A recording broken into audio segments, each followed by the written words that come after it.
What's up everyone? Welcome back to my channel. It is crazy how quickly the sun goes down now. I had this plan to film this video. It kind of looks bright outside, but I swear it's gonna be dark by the time I finish this video. That's why I really want to get this done quickly. Time just passes by so fast. So if you're clicking on this video, know that this is my 20-week pregnancy update, ultrasound, all that kind of stuff. I cannot believe I'm halfway through my pregnancy. My dog needs to lie down. Come here. Come here, boo-boo. Lie down. Oh my God, are you kidding me right now? Look at him. He's so cute.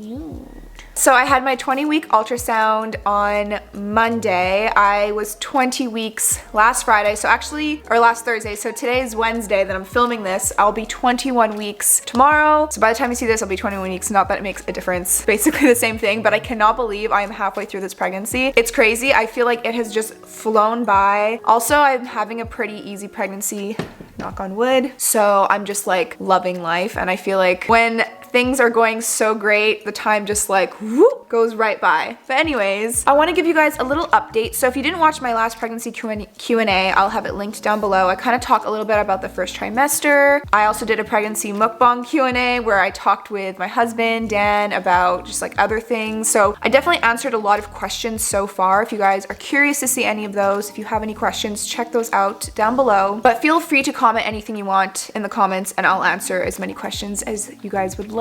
So I know the biggest update people want to know about I always say this wrong. I always say bicordial. It's bicornuate, I think. Bicornuate uterus. There's different stages of it, but your uterus is basically like in a heart shape versus a full circle like this. My mom, I'm pretty sure it's genetic because she had it, but she had it like the most extreme. She actually had it was split down to like, so she had two uteri.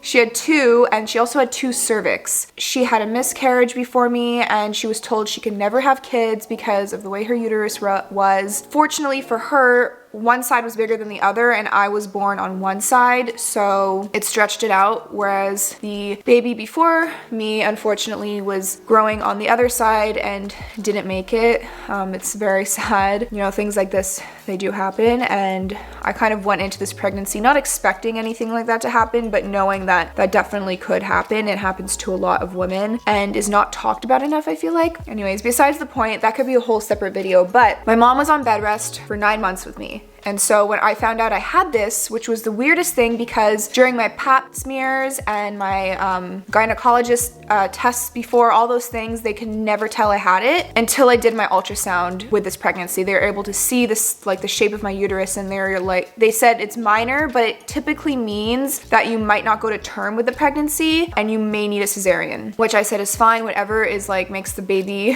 whatever is healthiest for the baby, whatever is healthiest for me. I was a cesarean, but my mom actually went to term and was a week late. It was so weird. So anyways, I just know anything could happen and I'm kind of just like expecting anything. But during my 20-week ultrasound, they couldn't tell that I had a bicornuate uterus. It like literally completely stretched out. So I said like, oh, I have this, and they were like, we don't see it. But at the same time, this is something else I want to talk about. The experience I had with my first ultrasound versus my second was completely different. So my first ultrasound, it was actually at a private clinic because we were getting it done sooner than most people would, and we wanted like a specific harmony test done, so we had to pay for that. Where I live in Canada, you get free healthcare. I mean, it comes out of taxes, but still, you know, you get free healthcare. But with the first ultrasound, I paid, and I felt like the woman was really like, she let me film the screen. She was really informative. She let me ask a million questions, and she was super nice. And then with my 20-week ultrasound, it was at the hospital, and it was free. And I mean, it could have been because the girl was new, but she literally didn't say one word at one point for 10 minutes. She was just looking, and Dan and I were just looking at each other, and we'd be like, so what's happening? And then she would just like be like, oh, this is the spine. And we're like, okay.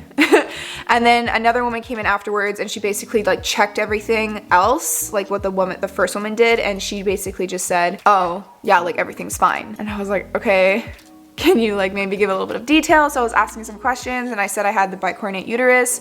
She was like, I really don't see it. But again, I don't know because they weren't really being that like detailed with what they were talking about. They weren't rude or anything. Like they were super nice. It just, the experience was completely different. We weren't allowed to film in the room, and English was not their first language, and I don't even think French was. So it was kind of like a language barrier as well. Totally fine. It's just like I didn't get that much information, but what I did get was all the results. And so right after that, we went straight across the street to my OB. And when she saw everything, she was able to kind of talk about more things and explain more things. And so the thing that I found out, which is kind of unfortunate, is that I have this thing called Placenta Previa. So it's a marginal placenta previa. When you are pregnant, your placenta is supposed to be kind of higher up so that when the baby comes out, and then your placenta comes out. I'm gonna say placenta a lot in this video, and guys, that word, I don't know why, it really freaks me out. But basically, mine is like, a placenta previa is when it's covering the cervix, but mine is a marginal one, so it's basically just touching the cervix, so it's lower down, but it's also in the back. So they said it's really normal for this to happen, and it can go up during the pregnancy. So I'm gonna get another ultrasound at, I think, 27 weeks and then 32 weeks just to make sure everything's okay. But yeah, basically the reason why that's like bad news, it's not bad because everything else is great, but I cannot travel for the rest of this pregnancy. I can't go on airplanes, I can't go to the States. I am like stuck here.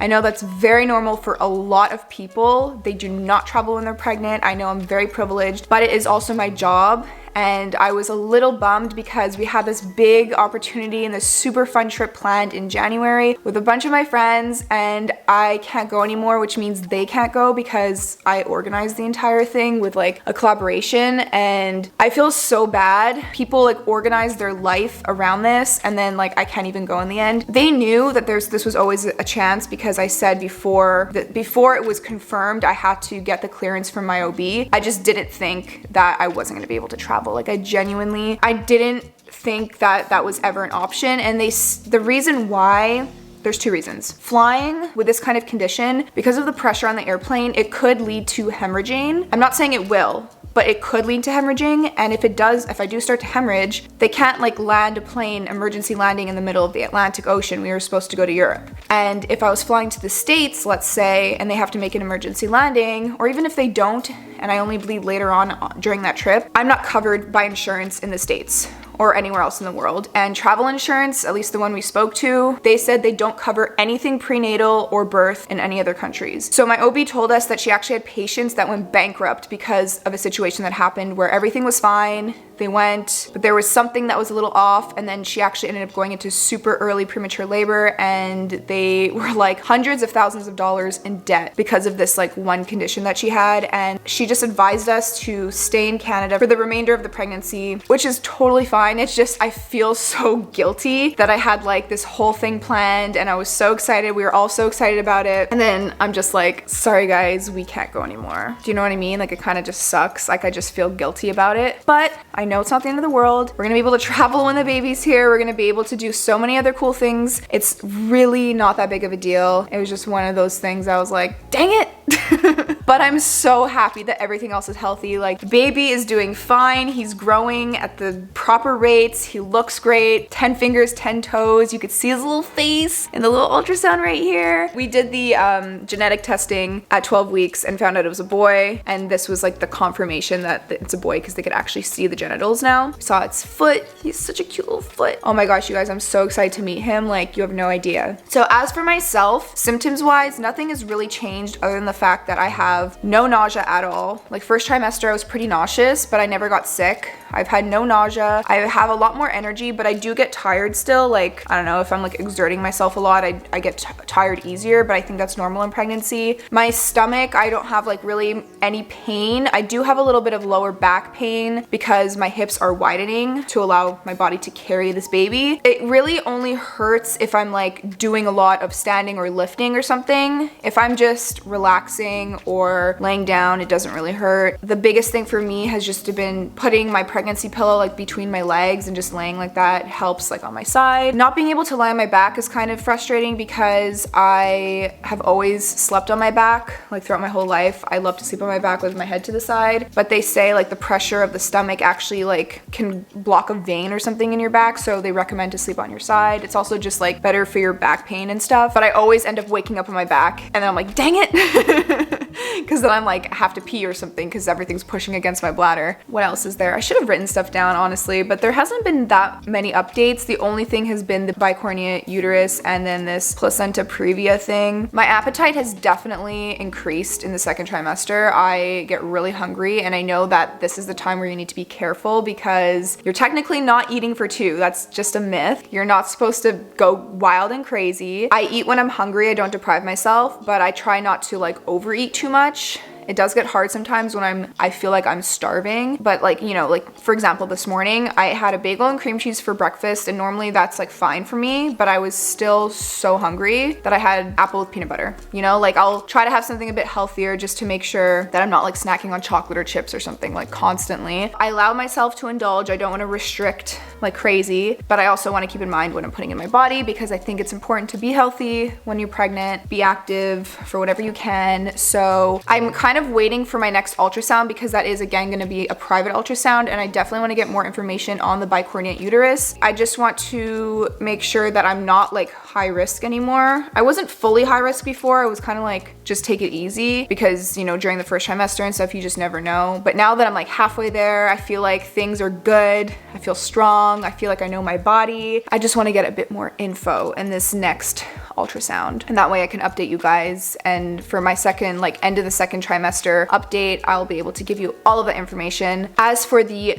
baby, he's doing great. I feel him constantly throughout the day. I feel him right now. I actually felt these flutters very early on in the pregnancy, which everyone told me that I was like, oh, it's just in your head. But I found out that having a posterior placenta means that you feel the baby more. Yeah, I actually was feeling the baby very, very early, and now I just feel it all the time. It feels like, I would say it's like butterfly wings in your stomach, but it's not. It literally feels like a muscle twitch. You know when your muscle's twitching, like in your eye or something like that? It feels like that, but in your like lower abdomen, like uterus area. It's the coolest thing, because every time I feel it, I'm like, oh, that's him moving. And during the ultrasound, when he would move, I'd actually feel it. So it was so cool to see like what he was doing in there with his hands and stuff, and his leg, like at one point his foot is like going in his mouth, and I can like feel that all. It was so crazy. It's the coolest feeling to have a baby growing inside of you. Like, I don't know how else to explain it. I just feel so blessed to be in this situation. Like, I cannot believe it. And I'm just so happy. And yeah, even though we had this news that we like couldn't travel, it's really like there could be so many other things that could happen. So I'm just very grateful. In the end, I more just feel bad that I like, you know, had to ruin plans for other people. I myself don't really care. It's like, I'm pregnant. I'm so happy. I do have my baby shower coming up in the next few months, and that's very exciting. We are potentially moving, like I said in the last video. If you watch my vlogs, I'm doing Vlogmas right now on my vlogging channel with my husband. We talked a little bit about this, but it's just kind of been a bit a nightmare. In the end, whatever happens will happen, and I have my puppy here who's so cute, you guys. Oh. Look at this boy. Look at this handsome boy. My whole life has been surrounded by women, girls, just like I have a sister, a mom, obviously my dad, but like I have so many girl cousins, way more girls than I have guys. And now my life is literally Daniel, Boo, and a son coming. I'm gonna be surrounded by boys, Boo. What am I going to do? Oh my God, his tongue. I don't know if you guys could see. It's kind of hanging out. No, you can't see. Do you see it? Do you see his tongue? Do you see his tongue? Right there. There's a little tongue. Okay, I'm disturbing his slumber. Disturbing his sleep. That is the update I have. I don't really know what else to talk about. I'm so glad you guys are just following along with me. It's the coolest thing. I feel like I'm just talking to a bunch of my friends, and you guys have been so supportive and so sweet, and I love you guys so much. So if you guys want to keep following along, make sure to subscribe down below and turn on the notifications so you never miss a video. Follow me on Instagram and subscribe to our vlogging channel if you want to see more updates. If you have any kind of video suggestions or ideas that you'd love to see, please feel free to leave them down below in the comments, because I am fresh out of ideas right now. I don't know what to film because everything about my life is pregnancy right now. That's just what it is. And I love you, and I'll see you all in my next video. Bye!